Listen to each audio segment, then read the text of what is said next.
ನಾಡಿನ ಎಲ್ಲೆಡೆ ಇವತ್ತು ಯುಗಾದಿ ಹಬ್ಬದ ಸಂಭ್ರಮ. ಹಾಗಾಗಿ ನಗರದ ಹಲವಾರು ದೇವಸ್ಥಾನಗಳಲ್ಲಿ ವಿಶೇಷ ಪೂಜೆಯನ್ನ ಸಲ್ಲಿಸಲಾಗ್ತಾ ಇದೆ. ಅದು ಕೂಡ ಇವತ್ತು ಬೆಳಗ್ಗೆಯಿಂದ ವಿಶೇಷ ಪೂಜೆ ಪುರಸ್ಕಾರಗಳು ಎಲ್ಲವೂ ಕೂಡ ಆರಂಭ ಆಗಿರುವುದು. ಅದರಲ್ಲೂ ಕೂಡ ಹಿಂದೂಗಳಿಗೆ ಹೊಸ ವರ್ಷ ಅಂತ ಹೇಳಿ ಆರಂಭ ಆಗುವಂತ ಈ ಒಂದು ಹಬ್ಬ ಸಿಹಿ ಕಹಿಯ ಸಮ್ಮಿಲನ ಜೊತೆ ಬೆಳಗುವಂತ ಹಬ್ಬ ಇದು. ಮಲ್ಲೇಶ್ವರಂನ ಗಂಗಮ್ಮ ದೇವಾಲಯದಲ್ಲಿ ಹಬ್ಬದ ಸಂಭ್ರಮ ಜೋರಾಗಿದೆ.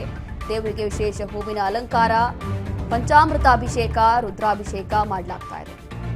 ದೇವರ ದರ್ಶನಕ್ಕೆ ಭಕ್ತಾದಿಗಳು ಹರಿದು ಬರ್ತಾ ಇದ್ದಾರೆ.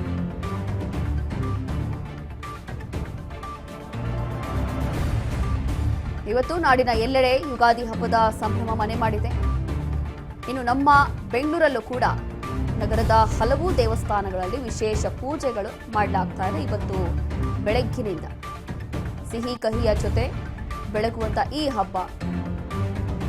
ಇನ್ನು ಮಲ್ಲೇಶ್ವರಂನ ಗಂಗಮ್ಮ ದೇವಸ್ಥಾನದಲ್ಲೂ ಕೂಡ ಹಬ್ಬದ ಸಂಭ್ರಮ ಮನೆ ಮಾಡಿದೆ. ದೇವರಿಗೆ ವಿಶೇಷ ಹೂವಿನ ಅಲಂಕಾರ ಮಾಡಲಾಗಿದೆ. ಪಂಚಾಮೃತಾಭಿಷೇಕ, ರುದ್ರಾಭಿಷೇಕ ಎಲ್ಲವೂ ಕೂಡ ಮಾಡಲಾಗ್ತಾ ಇದೆ. ಇವತ್ತು ಬೆಳಗ್ಗೆಯಿಂದ ದೇವರ ದರ್ಶನಕ್ಕೆ ಭಕ್ತರು ಹರಿದು ಬರ್ತಾ ಇದ್ದಾರೆ. ಈ ದೃಶ್ಯಗಳಲ್ಲಿ ಗಮನಿಸಬಹುದು. ಮಲ್ಲೇಶ್ವರಂನಲ್ಲಿರುವಂತಹ ಈ ಒಂದು ದೇವಸ್ಥಾನದ ದೃಶ್ಯಗಳು. ದೇವಾಲಯಗಳಲ್ಲಿ ವಿಶೇಷ ಪೂಜೆ ಪುರಸ್ಕಾರಗಳು ಇವತ್ತು ಬೆಳಗ್ಗೆಯಿಂದ ಆರಂಭ ಆಗಿದೆ.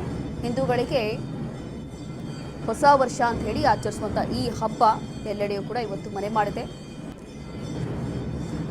100 ಸಮಸ್ಯೆ ಇದ್ರೂ ಕೂಡ ಎಲ್ಲರೂ ಕೂಡ ಖುಷಿಯಾಗಿ ಈಗ ಹಬ್ಬವನ್ನ ಆಚರಿಸ್ತಾ ಇದ್ದಾರೆ. ನೋಡ್ತಾ ಇದ್ದ ದೃಶ್ಯಗಳಲ್ಲಿ ಇವತ್ತು ನಾಡಿನ ಎಲ್ಲೆಡೆ ಯುಗಾದಿ ಹಬ್ಬದ ಸಂಭ್ರಮ ಈ ರೀತಿಯಾಗಿ ಕಳೆಕಟ್ಟಿದೆ.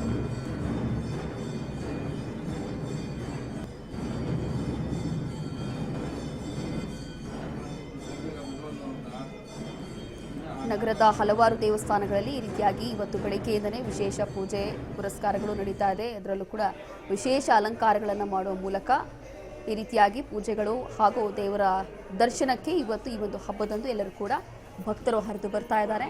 ಇವತ್ತು ಯುಗಾದಿ ಹಬ್ಬದ ಸಂಭ್ರಮ ಎಲ್ಲೆಡೆಯೂ ಕೂಡ ಮನೆ ಮಾಡಿದೆ. ನೋಡಿ, ದೇವರ ದರ್ಶನಕ್ಕೆ ಭಕ್ತಾದಿಗಳು ಇವತ್ತು ಬೆಳಗ್ಗೆಯಿಂದಲೇ ಸುಮಾರು ಬೆಳಗ್ಗೆಯಿಂದ ಅಂತಂದರೆ ಸುಮಾರು 4 ಗಂಟೆಯಿಂದ ಇವತ್ತು ಎಲ್ಲ ದೇವಸ್ಥಾನಗಳನ್ನು ಓಪನ್ ಮಾಡಿರುವಂಥದ್ದು. ಹಾಗಾಗಿ ಇವತ್ತು ನಗರದ ಎಲ್ಲ ದೇವಸ್ಥಾನಗಳಲ್ಲೂ ಕೂಡ ವಿಶೇಷ ಪೂಜೆ ಪುರಸ್ಕಾರಗಳು, ವಿಶೇಷವಾಗಿ ಅಲಂಕಾರ ಕೂಡ ಮಾಡಲಾಗುತ್ತೆ. ಹಾಗಾಗಿ ಈ ಒಂದು ಹಬ್ಬದಂದು ಇದೀಗ ಭಕ್ತರು ಕೂಡ ಹರಿದು ಬರ್ತಾ ಇದ್ದಾರೆ.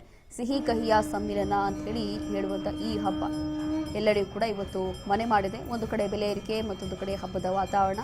ಎಷ್ಟೇ ಏನೇ ಇದ್ರೂ ಕೂಡ ಹಬ್ಬ ಮಾತ್ರ ತುಂಬ ಚೆನ್ನಾಗಿ ಆಚರಿಸಬೇಕು ಅಂತ ಹೇಳಿ ಇವತ್ತು ಎಲ್ಲ ಕಡೆ ಈ ರೀತಿಯಾಗಿ ಹಬ್ಬವನ್ನು ಆಚರಿಸಲಾಗ್ತಾ ಇದೆ. ಇದೀಗ ಮಲ್ಲೇಶ್ವರಂನ ದೇವಸ್ಥಾನದಲ್ಲೂ ಕೂಡ ಈ ರೀತಿಯಾಗಿ ಪಂಚಾಮೃತ ಅಭಿಷೇಕ ಇರ್ಬೋದು ಅಥವಾ ಬೇರೆ ಬೇರೆ ಅಲಂಕಾರ ಇರ್ಬೋದು ಮಾಡುವ ಮೂಲಕ ಹಬ್ಬ ಆಚರಿಸಲಾಗ್ತದೆ. ಯುಗಾದಿ ಅಂತ ಅಂದ್ರೆ ಯುಗದ ಹಾದಿ. ಹೌದು, ಹಿಂದೂಗಳ ಶಾಸ್ತ್ರದ ಪ್ರಕಾರ ವರ್ಷದ ಆರಂಭ ಚೈತ್ರ ಮಾಸ ಶುಕ್ಲ ಪಕ್ಷದ ಪಾಡ್ಯಮಿ ದಿನವೊಂದು ಈ ಒಂದು ಹಬ್ಬವನ್ನು ಆಚರಣೆಯನ್ನು ಮಾಡಲಾಗಿದೆ. ಇನ್ನು ಪ್ರಕೃತಿಯಲ್ಲಿ ಹೊಸ ಚಿಗುರುವ ಕಾಲವಿದು. ಅಷ್ಟೇ ಅಲ್ಲದೆ ಬೇವು ಬೆಲ್ಲವನ್ನು ಸವಿದು ಸುಖ ದುಃಖ ಎರಡನ್ನೂ ಕೂಡ ಸಮಾನವಾಗಿ ಸ್ವೀಕರಿಸಿ ಎನ್ನುವಂತಹ ಸಂದೇಶವನ್ನು ಸಾರುವ ಹಬ್ಬದ ಮಹತ್ವವನ್ನ ನಾವಿವತ್ತು ನೋಡ್ತಾ ಹೋಗ್ಬೋದು. ಈ ಒಂದು ಹಬ್ಬದ ಹಿನ್ನೆಲೆಯಲ್ಲಿ ನಾವು ಇದೀಗ ಗವಿ ಗಂಗಾಧರ ದಾತೇಶ್ವರ ಸ್ವಾಮಿ ಸನ್ನಿಧಿಯಲ್ಲಿ ಇರುವಂಥದ್ದು. ಇದ್ರ ಬಗ್ಗೆ ಹೆಚ್ಚಿನ ಮಾಹಿತಿನ ತಿಳ್ಕೊಳ್ತಾ ಹೋಗೋಣ ಇಲ್ಲಿನ ಪ್ರಧಾನ ಅರ್ಚಕರ ಬಳಿ. ಗುರುಗಳೇ ನಮಸ್ಕಾರ. ಮೊದಲನೇದಾಗಿ ಯುಗಾದಿ ಹಬ್ಬದ ಹಾರ್ದಿಕ ಶುಭಾಶಯಗಳು. ಈ ಯುಗಾದಿ ಹಬ್ಬ ಶುಭವಾಗಲಿ. ಪರಾಭವ ನಾಮ ಸಂವತ್ಸರದ ಆರಂಭ ದಿನ ಇವತ್ತು. ಇಂದಿನಿಂದ ಈ ವರ್ಷ ಪೂರ್ತಿ ಎಲ್ಲರಿಗೂ ಶುಭ ಮಂಗಳ ಉಂಟಾಗಲಿ ಅಂತೇಳಿ ಆ ಗಂಗಾಧರೇಶ್ವರನ ಹತ್ರ ಪ್ರಾರ್ಥನೆ ಮಾಡಿ.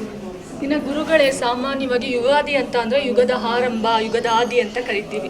ಇದರ ಹಿನ್ನೆಲೆ ಏನಾದ್ರು ಇದೆಯಾ ಪೌರಾಣಿಕವಾಗಿ? ಇಂಥಕ್ಕೆ ಹಿನ್ನೆಲೆ ಅದು ಸಾಮಾನ್ಯವಾಗಿ ಜನವರಿ 1ನೇ ತಾರೀಕು ಹೊಸ ವರ್ಷ ಅಂತ ರಾತ್ರಿ ಎಲ್ಲ ಕುಣಿದು ಕುಪ್ಪಳಿಸಿ ಆ ಹೊಸ ವರ್ಷವನ್ನು ಬರಮಾಡಿಕೊಳ್ಳೋದು ಒಂದು ಇಂಗ್ಲೀಷಿನ ಸಂಪ್ರದಾಯ. ಸಾಮಾನ್ಯವಾಗಿ ಹಿಂದೂ ಸಂಪ್ರದಾಯದಲ್ಲಿ ಈ ಪಂಚಾಂಗ ಶ್ರವಣ ಮಾಡೋದೇ ಯುಗಾದಿಯ ಆರಂಭ ಅಂತ ನಾವು ಹೇಳ್ತೀವಿ. ಈ ಪಂಚಾಂಗ ಅನ್ನೋದು ತಿಥಿವಾರ ನಕ್ಷತ್ರಗಳನ್ನು ನಮ್ಮ ಜೀವನದಲ್ಲಿ ನಾವು ಅಳವಡಿಸ್ಕೊಂಡು ಆ ವರ್ಷದಲ್ಲಿ ಏನೇನು ಶುಭಗಳು ಉಂಟಾಗುತ್ತೆ, ಏನೇನು ಅಶುಭಗಳು ಉಂಟಾಗುತ್ತೆ ಈ ವಿಷಯನ ದೀರ್ಘವಾಗಿ ಚರ್ಚಿಸಿ ತಿಳ್ಕೊಳ್ಳುವಂಥದ್ದೇ ಯುಗಾದಿಯ ಆರಂಭದ ವೈಶಿಷ್ಟ್ಯವಾದ ದಿನ. ಇನ್ನು ಗುರುಗಳೇ, ಸಾಮಾನ್ಯವಾಗಿ ಯುಗಾದಿ ಅಂತ ಅಂದ್ರೆ ಇಲ್ಲಿ ಸ್ಪೆಷಲ್ ಅಂತ ಅಂದ್ರೆ ಪಂಚಾಂಗ ಶ್ರವಣ ಅನ್ನುವಂಥದ್ದು. ಇನ್ನು ದೇವಸ್ಥಾನದಲ್ಲಿ ಪಂಚಾಂಗ ಶ್ರವಣ ಎಷ್ಟು ಪ್ರಾಮುಖ್ಯತೆಯನ್ನು ವಹಿಸಿದೆ, ಅದನ್ನ ಕೇಳೋದ್ರಿಂದ ದೇವಸ್ಥಾನದಲ್ಲಿ ಬರುವಂತಹ ಭಕ್ತಾದಿಗಳಿಗೆ ಯಾವೆಲ್ಲ ಪುಣ್ಯಗಳು ಲಭ್ಯವಾಗುತ್ತೆ? ಈಗ ಸಾಮಾನ್ಯವಾಗಿ ನಾವೆಲ್ಲೋ ಒಂದು ಕಡೆ ಕೆಲಸಕ್ಕೆ ಹೋಗ್ತೀವಿ ಅಂತ ಅನ್ನೋಕ್ಕೆ ಮುಂಚೆ ಏನು ಸಂಬಳ ಕೊಡ್ತಾರೆ, ನಮ್ಮ ಟೈಮಿಂಗ್ಸ್ ಏನು, ಇದನ್ನೆಲ್ಲ ನಾವು ತಿಳ್ಕೊಂಡು ಆಮೇಲೆ ಕೆಲಸಕ್ಕೆ ಹೋಗ್ತೀವಿ. ಅದೇ ರೀತಿಯಾಗಿ ಈ ಹಿಂದೂ ಸಂಪ್ರದಾಯದಲ್ಲಿ ದೇವರನ್ನ ನಮಸ್ಕಾರ ಮಾಡಿದ್ರೆ ಏನು ಪುಣ್ಯ ಆಗುತ್ತೆ, ಬ್ರಾಹ್ಮಣೋತ್ತಮರಲ್ಲಿ ನಾವು ನಿಂತ್ಕೊಂಡಾಗ ಅವರಿಂದ ನಾವು ಏನು ಶುಭವನ್ನು ತಿಳ್ಕೊಳ್ಳೋಕ್ಕೆ ಅನುಕೂಲ ಆಗುತ್ತೆ. ಇಂಥ ವೈಶಿಷ್ಟ್ಯಗಳೇ ಋಷಿಮುನಿವರಗಳ ಕಾಲದಿಂದ ಬಂದಿರುವಂಥ ಒಂದು ವಿಶೇಷ. ಅದೇ ರೀತಿಯಾಗಿ ಈ ಪರಾಭಾವನ ಸಂವತ್ಸರ ಅನ್ನೋದೇನಿದೆ, ಈ ಸಂವತ್ಸರದಲ್ಲಿ 12 ರಾಶಿಗಳು 27 ನಕ್ಷತ್ರಗಳು ನಮ್ಮಲ್ಲಿ ಏನಿದೆ, ಆ 12 ರಾಶಿಗಳು 27 ನಕ್ಷತ್ರಗಳಿಗೆ ಯಾವ್ಯಾವ ರಾಶಿಗಳಿಗೆ ಯಾವ್ಯಾವ ನಕ್ಷತ್ರಗಳಿಗೆ ಏನು ಶುಭವಾಗುತ್ತೆ ಏನು ಅಶುಭವಾಗುತ್ತೆ ಅನ್ನೋದು ತಿಳ್ಕೊಳ್ಳೋದು ಒಂದು ವೈಶಿಷ್ಟ್ಯತೆ.